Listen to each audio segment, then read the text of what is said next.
Hey everyone, welcome to Eye Contact, the power of looking someone in the eye. I am so incredibly thrilled to dive into this topic today because, honestly, what's more fundamental to human connection than looking someone in the eye? It's where so much communication truly begins, isn't it? Indeed. It's often the very first point of contact, a silent but incredibly potent form of nonverbal communication that speaks volumes before a single word is even uttered. It truly lays the groundwork for how we perceive and interact with one another. Absolutely. It's like a secret language we all inherently understand. We're going to explore just how powerful that gaze can be and uncover its vast impact on our daily interactions. That's so true. It really feels like the eyes are windows to, well, everything. So, what exactly is going on when we look into someone's eyes from a scientific perspective? A rather insightful question indeed. When we engage in eye contact, it's far more than just looking. Scientifically, it's a profound nonverbal signal that plays a critical role in our social cognition. Research, for instance, has demonstrated that direct eye contact can significantly influence our perception of another person's trustworthiness and honesty. When someone maintains an appropriate level of eye contact, it often signals sincerity and engagement. Conversely, avoiding eye contact can sometimes be misinterpreted as evasiveness or a lack of confidence, even if that's not the intent. It's a complex dance of neurological responses. Oh, that makes so much sense. So, if I'm looking someone in the eye, my brain is basically sending signals that say, hey, I'm here, I'm engaged, and you can trust me. That's fascinating. What about emotional connection? Does it play a role there too? Precisely. Our brains are incredibly adept at processing these visual cues. From a neurological standpoint, direct eye contact activates specific areas of the brain, such as the superior temporal sulcus, which is involved in processing social information.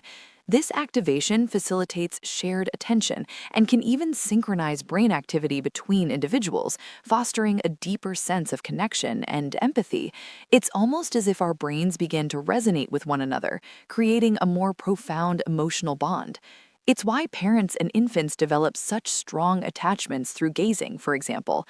That deep, sustained eye contact triggers the release of oxytocin, often called the love hormone, which further strengthens those emotional ties. Wow, so it's not just a social convention, it's literally wired into our biology to help us connect and build trust. That's powerful. That's so fascinating, truly. It makes you realize just how much is happening beneath the surface, doesn't it? But moving from the science, let's talk about the real world. Where do we really see this power of eye contact in action? Absolutely. Think about an interview, for instance. Maintaining good eye contact with your interviewer isn't just about politeness, it signals confidence, engagement, and honesty. Conversely, a lack of it can be interpreted as nervousness, disinterest, or even evasiveness, which certainly isn't the impression you want to make. Oh, completely. And public speaking, too. You can feel the difference when a speaker connects with the audience through their gaze. It's like they're talking to each person individually, even in a huge room. It builds such a strong rapport. Precisely. And in social interactions, it's fundamental. When you meet someone new, that initial shared gaze is often the first step in establishing a connection. It's a nonverbal handshake, if you will. That's a great way to put it. But I know that what's considered good eye contact isn't universal, right? I've heard that cultural norms play a huge role. They absolutely do, and it's a critical point. In many Western cultures, direct eye contact is generally seen as a sign of honesty, sincerity, and respect.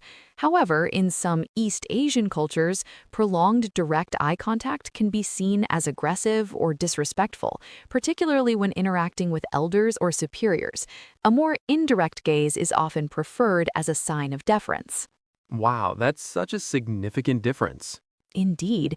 Similarly, in some Latin American cultures, a consistent direct gaze is common and reflects engagement, whereas in certain Middle Eastern cultures, direct eye contact between genders can be seen as inappropriate.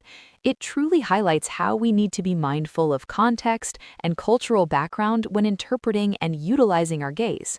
So, we've talked about how powerful eye contact is, but I think it's also important to touch on something tricky, the balance. Because you can definitely have too much of a good thing, right? Absolutely. It's what I like to call the Goldilocks zone of eye contact. Not too much, not too little, but just right. A prolonged, unwavering gaze, for example, can be quite unsettling. It often comes across as aggressive or confrontational, even if that's not the intent. People might feel scrutinized or challenged. Yes, I've definitely felt that. It's like someone is trying to stare you down.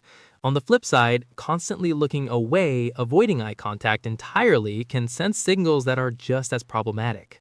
Precisely. Lack of eye contact is often perceived as a sign of disinterest, shyness, or even deception. In a professional setting, it might suggest a lack of confidence or honesty.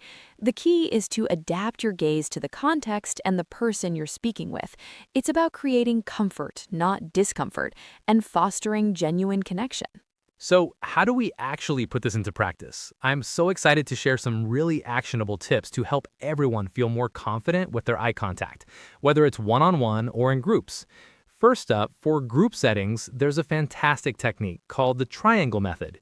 Instead of staring intently at one person, try to shift your gaze around a group, making a gentle triangle between the eyes of different individuals and perhaps their mouth area too.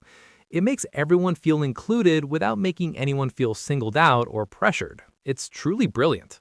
That's a clever way to keep the engagement flowing without fixating, isn't it?